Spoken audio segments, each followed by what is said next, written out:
Last December I was 34 and working as a freelance journalist. I wanted to find a captivating story about winter folklore in a small, secluded town in the Midwest. The town was covered in snow when I arrived. It felt so quiet.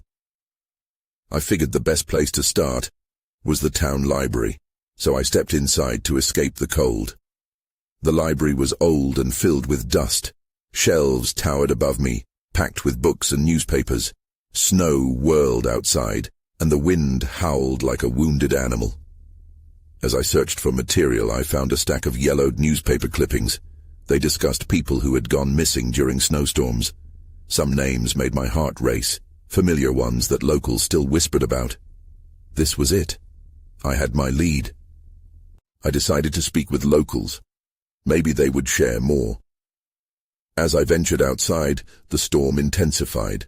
My cheeks stung from the cold, and I passed empty houses, their windows dark and lifeless. I knocked on several doors. An old man gave me a wild story about shadows moving near the trees. A woman spoke of unnatural sounds, like someone crying for help.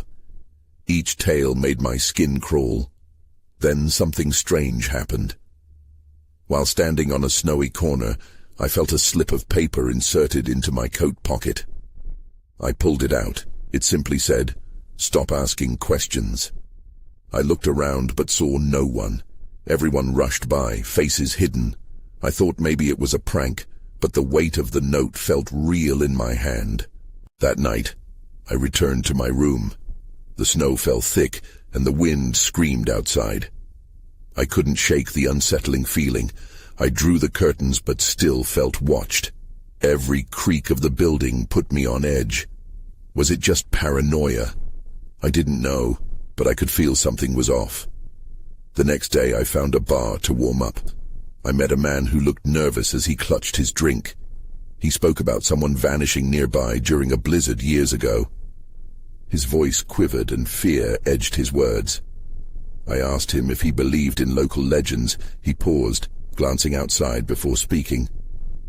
"Not everyone who goes missing truly disappears," he said calmly.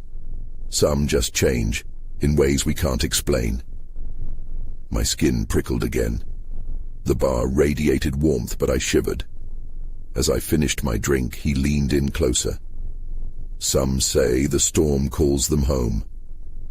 I smirked, thinking it was just another old wives' tale. But deep down, I felt uneasy. Leaving, I stepped into the blizzard again.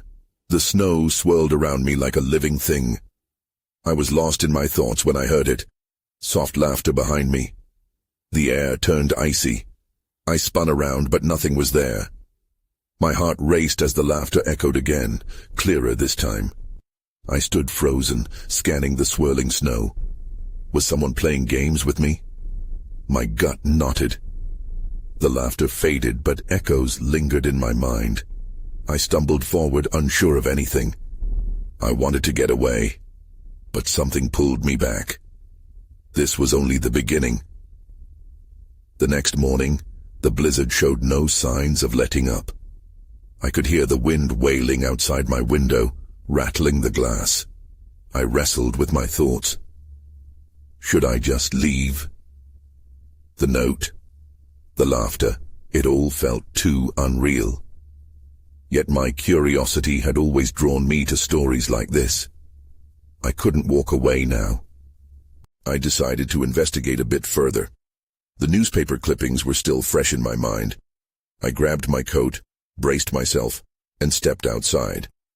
The town was transformed by the relentless snow, blanketed in white, almost surreal. I needed to find the family of one of the missing persons mentioned in the clippings. After some searching, I located the home of a woman named Eliza, who had disappeared 15 years ago during a storm. The house loomed in front of me, silent and menacing. As I approached, I noticed the mailbox was old, rusted and covered in snow. I knocked on the door but received no answer. My gut twisted, mixing unease with determination. I decided to venture around the back. The snow crunched beneath my boots, muffling my footsteps. As I peeked through a fogged window, I saw pictures hanging on the walls inside, faces frozen in joyful moments. But something about the stillness felt haunting. That's when I noticed it, a glimmer of movement behind the curtains. I felt my pulse quicken. Was I being watched? I stepped back, unsure. It took all my strength to convince myself to press on. I needed to talk to Eliza's family. I turned to leave when I heard a soft voice call out from the other side of the house. "Can you help me?" My heart practically stopped. I had come looking for answers, not for more mysteries. I stayed still, listening intently. The voice called again, stronger this time. "Please, I need help." Instead of running, something compelled me to move toward the sound. "Who's there?" I asked, my voice shaky. "I'm in here. I can't get out." The voice sounded familiar, almost too familiar. I felt an odd sense of déjà vu wash over me. I rounded the corner, heart pounding.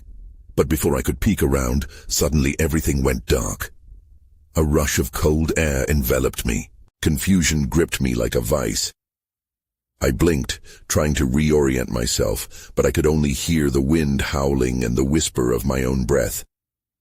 My fingers fumbled for my phone and I switched on the flashlight. To my shock, the beam of light cut through a thick fog swirling around me, revealing the outlines of snow-covered trees. "Hello?" I called out, my voice sounding smaller than I expected. I felt ridiculously alone. I took a step back, trying to grasp what had just happened. Just then, I caught sight of something through the trees, an ominous figure standing in the distance, half covered in snow. I instinctively backed away, fear clawing at my insides. I did not come here for this.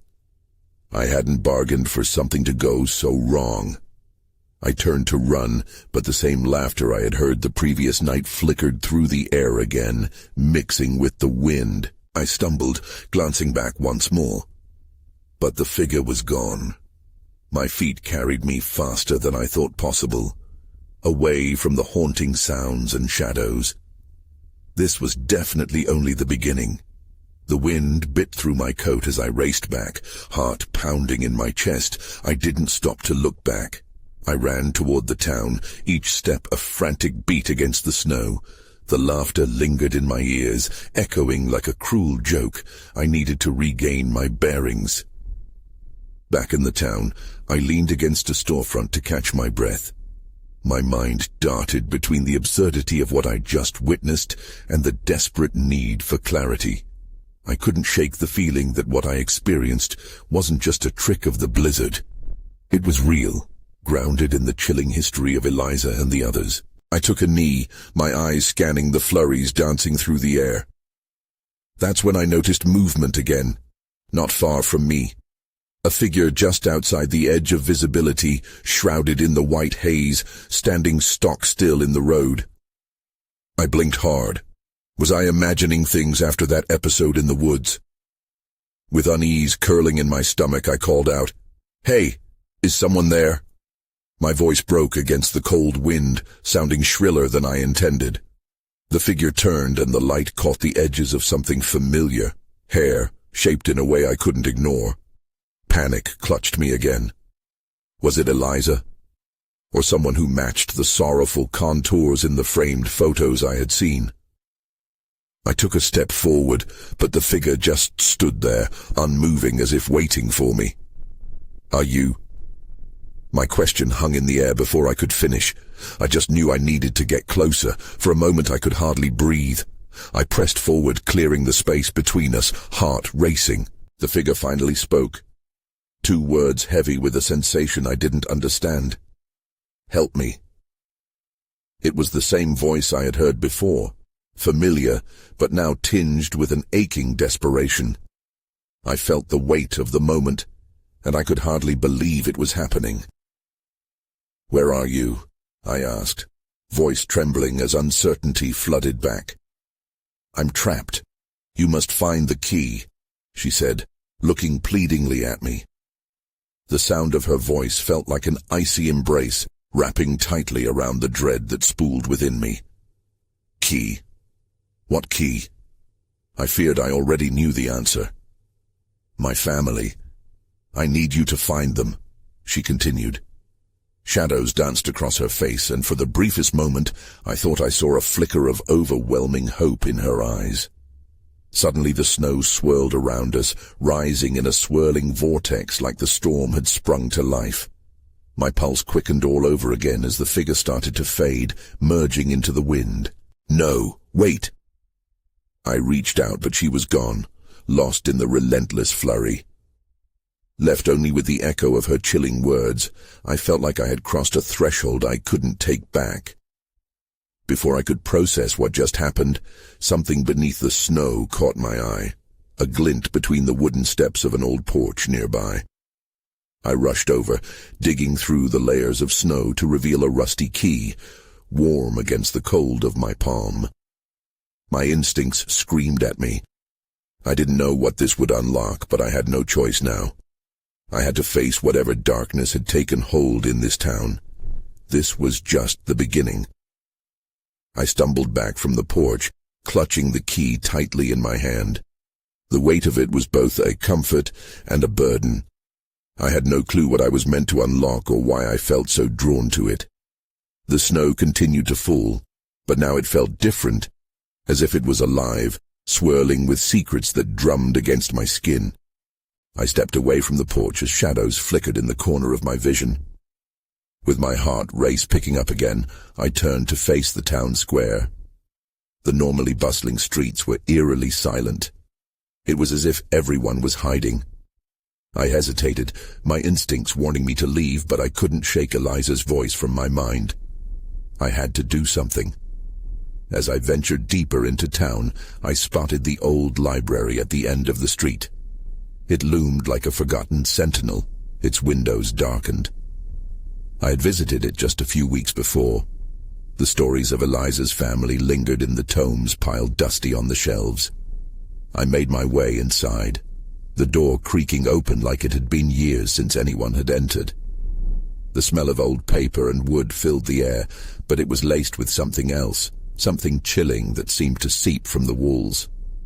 "Hello," I called, the word sounding faint in the stillness. Only the wind answered, a haunting whisper that echoed through the corridors. Holding the key out in front of me, I walked toward the back where a door stood slightly ajar. The brass doorknob gleamed even in the dim light. It felt like the center of a mystery waiting for me to unlock it. With trembling fingers, I reached out. But then I hesitated. What if this led me to something I wasn't ready for? What if... Before I could finish that thought, something thumped against the door. I stumbled back, heart racing. "What was that?" I whispered, the icy chill settling into my bones. I crept closer again, drawn by an unfathomable pull. I paused, listening. It was quiet. Too quiet. I pushed the door open, cringing at the protesting creak. The room was small and cluttered with old boxes. Dust motes swirled in the beams of light filtering through grimy windows. A wooden table stood in the center, and atop it lay a collection of old photographs. I recognized them immediately, Eliza and her family, smiling despite the shadows that hung in the corners of their lives. I felt a rush of warmth wash over me until I saw the last photo. It depicted a gnarled tree in a snowy field, its branches reaching skyward like bony fingers. And beneath it, an inscribed date caught my eye. December 15th, 1911. It was as if I was staring back into a time when dread was born into existence. A loud crash shattered my moment, making me jump. The sound came from the other side of the library, louder and more insistent this time. I wasn't alone, and whatever it was, it wanted to be found. Instinct kicked in. I gripped the key tighter and felt its edges press into my palm. I had to find out what it unlocked. This town held too many unanswered questions, and I was no longer willing to ignore them. I could feel the night closing in around me, but now fear transformed into fragile determination. As I took a step toward the unknown, the door slammed shut behind me, cutting off the last vestiges of light. I stood frozen in the dimness, my breath clouding in the cold air. The door's loud thud echoed like a warning. Suddenly, I felt the prickling tension of being watched. The oppressive silence made the darkness around me seem alive, whispering secrets I was not meant to hear. I turned back toward the photographs, desperate for a distraction from the noise in my mind.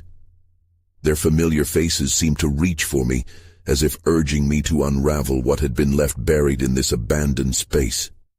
But the thudding noise returned, a sound that felt unnervingly close. It was almost rhythmic, like a heartbeat pulling me forward. The stubborn grip of fear lurked just beneath my determination. I scanned the room for a way out, but the window was too high to reach, the other door too firmly shut. I had to confront whatever was out there or risk being stuck in this cycle of dread. With a deep breath, I crossed the room slowly, each step crunching weakly against the dust-covered floor.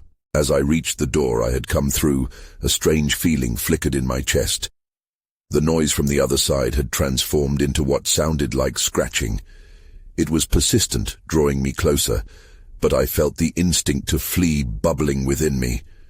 I hesitated, but the key's weight in my pocket reminded me why I was here.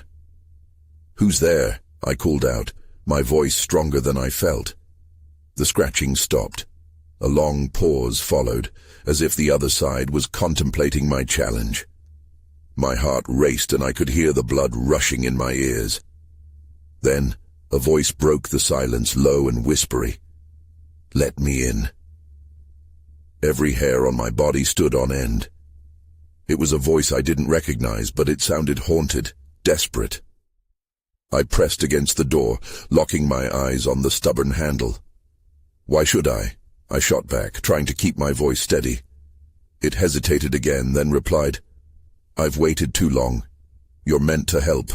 Before I could process the words or respond, the scratching began again, frantic this time, clawing at the wood. Panic crashed over me. I had to find answers. Now. I recalled the key in my pocket and felt a spark of courage igniting inside me. Spinning around, I searched for a lock, anything that would match the key I had clutched fiercely earlier. My gaze landed on a small, almost hidden door at the very back of the room. It was weathered and seemed untouched, but the promise of what lay beyond was too tempting. I moved quickly, my heart pounding like a drum. I reached the door and placed the key into the lock. It was a tight fit. I twisted it with all my strength. There was a click, and the door creaked open, revealing darkness beyond that seemed to gulp the light from the room. Behind me the scratching continued, and the voice whispered again, more insistent. "Please." I took a breath, my fears battled against a growing curiosity. Whatever lay beyond the door could hold the answers I desperately sought. I stepped inside, closing the door behind me with a gentle push. Then everything went dark. I stumbled forward, disoriented. The darkness enveloped me like an oppressive cloak, muffling any sounds from the world I had just left. My hands fumbled in front of me, reaching for something to ground myself. Suddenly I felt the coolness of a wall against my fingertips. I pressed against it, trying to catch my breath. The scratching had ceased, but the weight of the silence was deafening. I strained my eyes, searching for any hint of light. But there was nothing. "Hello?" I whispered, my voice barely audibly breaking through the stillness. The air felt thicker here, charged with an energy I couldn't identify. I took a cautious step forward and nearly tripped over something on the ground. Bending down, I felt what seemed to be a stack of papers, brittle and ancient. As I sifted through them, my heart skipped a beat. One photograph slipped out and landed face up on the floor. It showed a family. I recognized them at once. The same faces I had seen in the first room, but now they were alive, smiling in a sunlit garden. I remembered their names, the Richardsons. I had heard whispers of their tragic end. The moment I focused on the photograph, the darkness felt less oppressive. A flicker of something, maybe hope, made me reach deeper into the pile. With shaking hands, I pulled out more pictures, each capturing moments of joy and laughter. But among the happiness, I found newspaper clippings. Headlines screamed of a storm that had trapped them in their home. I felt a chill drag down my spine as I skimmed the articles. People mentioned in the stories claimed they'd seen shadows in the blizzard, figures moving in and out of view, but no one had ever believed them. They vanished without a trace, leaving behind an empty house and unanswered questions. Then, out of nowhere, a low moan cut through the silence. It echoed off the walls like a lost cry, begging for release. My heart raced anew as I dropped the papers, scattering them around me. Something was in the room. I heard it again, a soft whimper that skated on the edge of panic. I wanted to run back to the door, but my feet felt glued to the ground. The whispers had returned, circling like shadows. They were almost comforting in their desperation, like the voices of those lost in the snow pleading for help. And then I heard a cough, clear and sharp. It wasn't just a voice. It was one of them, the Richardsons. "Help us," it pleaded. That's when I saw it move, a figure emerging from the blackness, shifting like smoke but taking shape. I couldn't tell who or what it was, but in that moment I knew I had stumbled into something far beyond my comprehension. I was trapped, and this figure was approaching. I needed to escape. But as I turned to find the door, everything around me began to shift. The darkness constricted, and I realized my chances of fleeing were diminishing by the second. I had to make a decision. Face what was coming, or risk being consumed by the shadows. I stood frozen, pulse racing as the figure drew nearer. The darkness clung to it like a shroud, making it hard to see details. I could just make out a face. Familiar, yet distorted. It was one of the Richardsons. But something was wrong. Their eyes were hollow. There was no warmth, just despair. "Help us." It was a whisper that echoed in the confines of my mind. My instincts screamed at me to flee. I turned, but the way back was shrouded in impenetrable darkness. Panic bubbled inside me, threatening to erupt. I pressed against the wall, feeling for a crack or crevice, anything that might offer an escape route. The whispers crescendoed, a cacophony of voices mingling with my mounting fear. I could make out fragments. "Save us. Don't leave. It's here." It was as if the voices were fighting for my attention. I felt their desperation wash over me, wrapping tighter than the shadows. "Please," I managed to croak, my voice trembling. "What do you want from me?" The figure paused, its outline wavering, as if considering my question. I noticed details, the way its mouth opened and closed as though it wanted to speak, yet the only sound was my own ragged breathing. I took a cautious step back, and the figure echoed my movement. Then, without warning, the shadow surged toward me. The air felt charged with a force I could not comprehend. A wave of icy fear hit me, and I stumbled, falling to the ground. Every instinct told me to run. I crawled back, desperate fingers searching for solid ground. That's when I felt it, a sharp edge beneath my hand. I grabbed it, pulling it into the flickering shadows. It was a doorknob. My heart leapt. Maybe I could escape. I twisted it, but the door wouldn't budge, frozen in place like my breath caught in my throat. The figure drew closer, and I could sense a flutter of movement, perhaps a flicker of light within its haunting form. "Help us," it repeated, louder now. Somehow the words didn't scare me as much as the empty stare. It was a plea wrapped in a warning. "Why? Why don't you just leave me alone?" I shouted, the sound of my own voice bouncing off the walls like a challenge. But then the moans intensified, swirling around me, growing in urgency. "We're trapped." And then I saw it, a flash behind the figure, a shadow darting toward the door.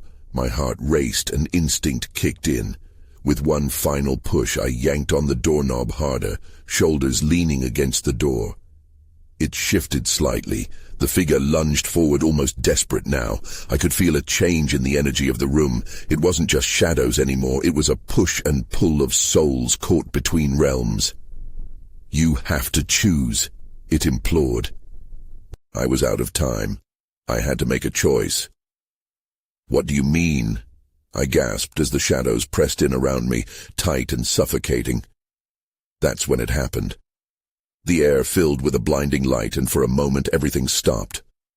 I was squarely at a crossroads. I clung to the doorknob as a surge of clarity washed over me. Would I step back into the light, leaving the Richardsons behind, or would I step forward into the unknown, trying to free them from this darkness? But before I could decide, the world around me began to spin once more, and my heart sank. Whatever came next, it was going to be unbearable. The spinning stopped as suddenly as it started. I found myself in a different place, but the darkness still loomed. The faint glow of light flickered ahead, illuminating a narrow corridor lined with doors, each one seemingly untouched by time. Their wooden frames looked ancient, worn with stories I couldn't comprehend. As I stood there, every instinct screamed to turn back, but curiosity gripped me. I stumbled forward, drawn to the light, my mind racing. Was this a fragment of the world I had just left? Where were the Richardsons? The whispered pleas echoed in my head, urging me to continue despite the terror that wrapped around me like a noose.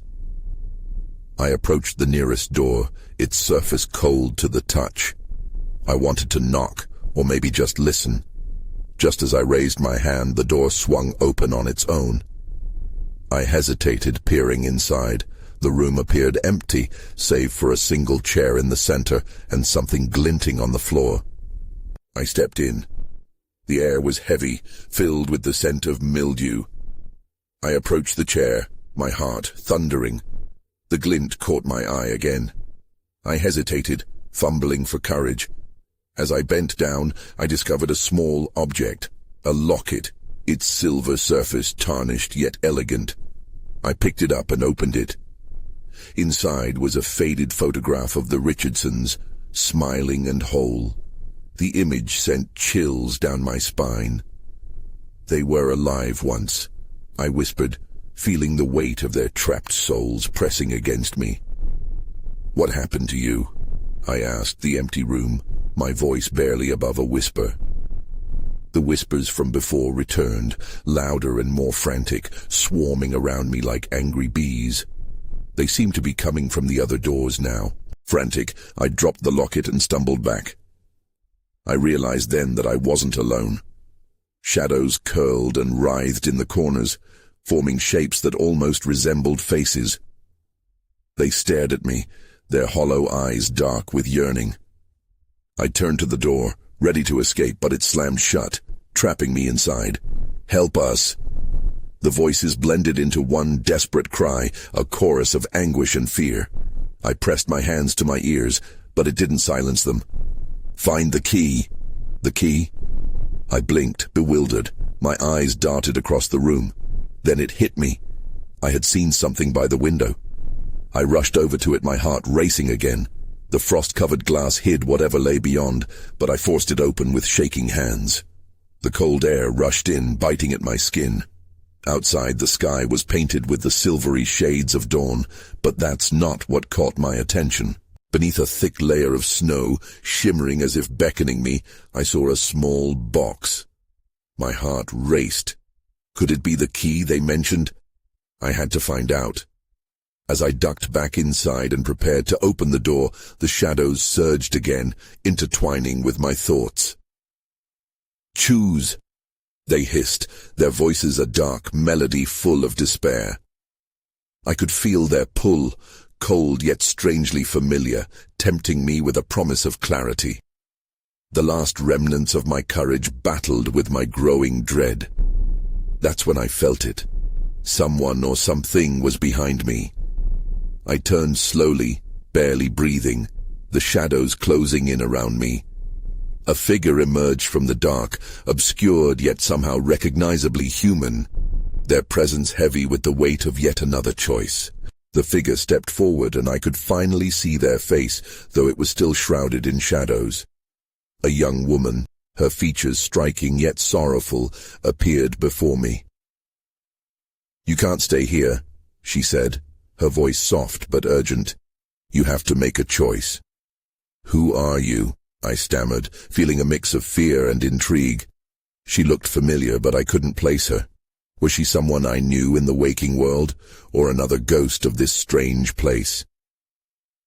"I'm like the others," she replied, her voice quivering. "Trapped here. You can either join us or help us." Her eyes were pleading, shimmering with tears that seemed to absorb the darkness around us. I could sense desperation in her words. The shadows danced before us, their whispers growing louder, blending with the sound of my racing heartbeat. "Help you?" I echoed, confusion clouding my thoughts. "How? What do I do?" "Find the key," she urged, glancing at the door as if it held all the answers. "Only then can we be free from this torment." Before I could respond, the temperature in the room plummeted. I shivered violently, my breath turning into mist. The shadows surged forward, swirling around me as if they were alive, and I instinctively stepped back. "Stop!" I cried, my voice breaking. "Focus!" she shouted, her own fear mixing with determination. "They need you to act. Don't let them overwhelm you." In that moment, I regained some semblance of clarity. My mind raced back to the box I had seen outside. Maybe that was the key she had mentioned. I had to get it. As I turned toward the window, I noticed the locket lying silently on the floor, its silver surface catching what little light filtered through the grimy air. I picked it up and clutched it tightly.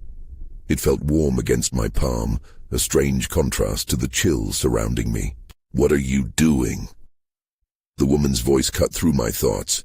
"We don't have time." "I need this," I said, even as the shadows pushed closer. I activated the grip of courage brewing inside me, terrified and determined at once. I rushed to the door again, yanking at the handle. It wouldn't budge. "Help!" she yelled, her voice rising above the din. I glanced back at her, realizing the shadows were focused on her now, retreating as if drawn in by her light. I couldn't understand what was happening. "Focus on the box," she urged, and there was something in her tone that ignited a flicker of hope. "You can do it. Remember, don't let them twist your mind." Taking a deep breath, I closed my eyes, visualizing the shimmering box in the snow outside. With a sudden jolt of energy, I yanked the door again, and this time it cracked open just enough to slip through. Outside, the cold hit me like a wave, but I was committed to the search. I sprinted toward the glimmering snow. The whispers became frantic behind me, but I blocked them out, concentrating on the task ahead. That's when I saw it, a darker shape pressing against the snow, half-buried but unmistakable. I lunged forward and dug my hands into the cold, icy layer. My fingers wrapped around the box, and I pulled it free. Cradling it in my arms, I felt a surge of hope mingling with trepidation. I turned back toward the door I had just escaped, and that's when I realized the woman was still in there, her silhouette framed in the doorway. But something was wrong. The shadows had closed in around her, thick and angry, and I could feel their hunger spreading. "No!" I shouted, but the echoes of the icy wind swallowed my voice. The urgency of my discovery pressed down on me, filling me with dread. I had the box, but would I have time to save her? It was a choice, stay and fight the shadows or run and potentially lose her forever. My heart raced once more as uncertainty gripped me tighter than the cold. I had to decide. I clutched the box to my chest and fought against the rising panic. Voices swarmed around me, whispers of the lost, cries for help. The young woman was still in the doorway, struggling against the shadows that clasped at her, desperate to pull her back into the dark. "Hold on," I shouted, the sound barely cutting through the chaos around me. I had the key now, but what did that mean? Would it serve to free her, or would it simply seal her fate? The swirling shadows seemed to pulse with longing, pulling at both of us. "Find the lock," she echoed, her voice strained but steady, offering the lifeline I needed. In that moment, clarity washed over me amid the chaos. The box felt heavier, but within that weight was purpose. I glanced back at the door, uncertainty gnawing at me. Could I truly unlock something profound enough to shatter the darkness? My hands trembled as I felt the edges of the box. It was old and ornately crafted, its intricate details hinting at a time long forgotten. I remembered the locket and how it connected me to the Richardsons. I turned to the box and realized it had a latch. But even as my heart quickened, so did the shadow's grip around her. Focus. I slipped my fingers over the latch, heart pounding against my ribs. I had a choice. Give in to fear or trust the unseen connection I had forged with these lost souls. Trust me, I screamed, a surprising surge of confidence surging through my veins. I won't let you go. With a decisive click, I opened the box. A shimmering light burst forth, illuminating everything around us. The shadows recoiled, darting back like startled animals. The young woman gasped, and I felt the air thrum with energy as if the very fabric of the world was shifting. Light spilled from the box, filling the space between us, pushing against the darkness. The whispers transitioned from anguished cries to words of encouragement. "Free us," they chanted in gentle unison. I had no idea how, but instinctively I reached forward, pulling her toward the light. The shadows swirled around us, but we pressed forward, closer to the radiance breaking through the darkness. The warmth enveloped us. I could feel it coiling around our bodies like a protective embrace. As we neared the light, I felt it tug her from my grasp. "No!"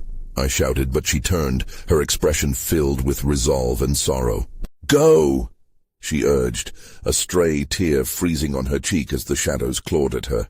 "You have to find them. We need you to be our voice."